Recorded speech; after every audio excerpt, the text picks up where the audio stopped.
নমস্কাৰ। আজি আমি উপস্থিত আছিলোঁ কুসুমতলা উচ্চ মাধ্যমিক বিদ্যালয়ত আৰু মোৰ লগত 4জনী ছাত্ৰী আছে এইবাৰ নৱোদয় বিদ্যালয়ত ছিট পাবৰ কাৰণে সক্ষম হোৱা। নমস্কাৰ। গতিকে মই এজনীকৈ আটাইকে চিনাকি কৰি দিছোঁ আৰু তেওঁলোকে নিজৰ ইন্ট্ৰডাকশ্যনটো দিয়াৰ লগতে তেওঁলোকে কেনেকৈ ছিট পালে কি কৰিলে আটাইখিনি কথা কৈ দিব। তোমাৰ পৰা আৰম্ভ কৰিছোঁ। নমস্কাৰ, মোৰ নাম শ্ৰী জাগৃতি দাস আৰু মই প্ৰথমতে আমাৰ JNV গাইড টীমটোৰ ছাৰ বাইদেউসকলক প্ৰথমতে মই ধন্যবাদ জনাইছোঁ, কাৰণ তেওঁলোকে বহুত ধুনীয়াকৈ পঢ়াইছে আৰু বুজাইছে আৰু কেনেকৈ কি কৰিব লাগে, মানে যেনেকৈ পৰীক্ষাত কেনেকৈ কি মানে OMR ছিট পূৰাব লাগে, কেনেকৈ পেগাপ চেগাপ পঢ়ি পেলাই মানে উত্তৰ কৰিব লাগে, সেইখিনি বৰ ধুনীয়াকৈ পঢ়াইছে আৰু বুজাইছে।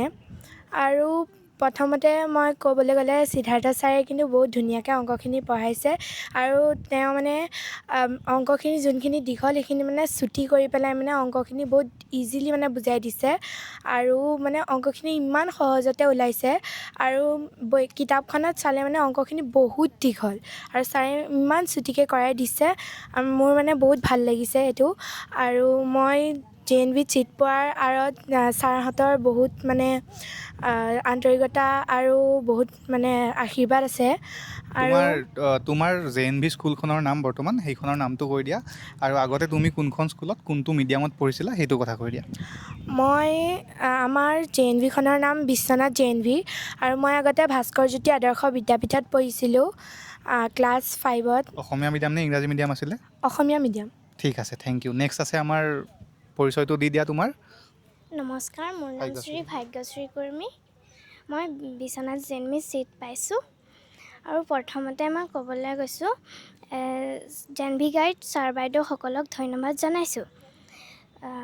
মই প্ৰথমতে ৰাতিপুৱা 6টামান বজাত উঠিছিলোঁ। উঠি পেলাই মেণ্টেল এবিলিটি কৰিছিলোঁ 1 ঘণ্টামান। তাৰপিছত মই অলপ স্কুলৰ হোমৱৰ্কখিনি আধা থাকি গৈছিলে ৰাতিৰ, সেইকেইটা কৰিছিলোঁ। তাৰপিছত মই স্কুল গৈছিলোঁ। তাৰপিছত স্কুলৰ পৰা আহি মই ভাত পানী খাই পেলাই শুইছিলোঁ। শুই উঠাৰ পিছত মই মেথছ কৰিছিলোঁ। মেথছ কৰাৰ পিছত ৰাতি ক্লাছ থাকে, ক্লাছ কৰিছিলোঁ। ক্লাছ কৰাৰ পিছত মই যি পঢ়া নাই সেই ৰিভিজন কৰিছিলোঁ। নমস্কাৰ, মোৰ নাম শ্ৰী দৰ্শনা দাস। মই JNV বিশ্বনাথত পঢ়িছোঁ, মানে ছিট পাইছোঁ আৰু মোৰ স্কুলখনৰ নাম পাঠ্যকাকৰি চৰকাৰী নিম্ন বুনিয়াদী বিদ্যালয় আৰু মোৰ মিডিয়াম অসমীয়া। তোমাৰ আটাইতকৈ প্ৰিয় ছাবজেক্ট কোনটো আছিলে JNVত প্ৰিপাৰেশ্যন কৰি থাকোঁতে? মেথছ আছিলে। ঠিক আছে, নেক্সট তোমাৰ পৰিচয়টো দি দিয়া। নমস্কাৰ, মোৰ নাম শ্ৰী ৰাখী চান্দিল। মই এতিয়া শোণিতপুৰ JNVত ছিট পাইছোঁ। মই আগতে উদয়ন চিকিৎসালয়ত পঢ়িছিলোঁ।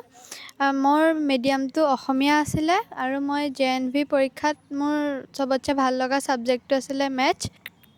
আৰু মই গৰম বন্ধলৈকে মানে জুলাই মাহলৈকে ভালদৰে JNVৰ কাৰণে প্ৰিপেৰেশ্যন কৰা নাছিলোঁ। তাৰপিছত মই ভালদৰে JNVৰ কাৰণে পঢ়িছিলোঁ। মক টেষ্টবোৰৰ প্ৰথমতে মোৰ মাৰ্কছ বহুত কম আহিছিল, পিছলৈ মোৰ 1-2টা পৰীক্ষাতে ভালদৰে মাৰ্কছ আহিছিলে। আৰু মই জনাত তোমাৰ পৰীক্ষাত নম্বৰ কিমান আছিল? 90 কিমান আছিলে?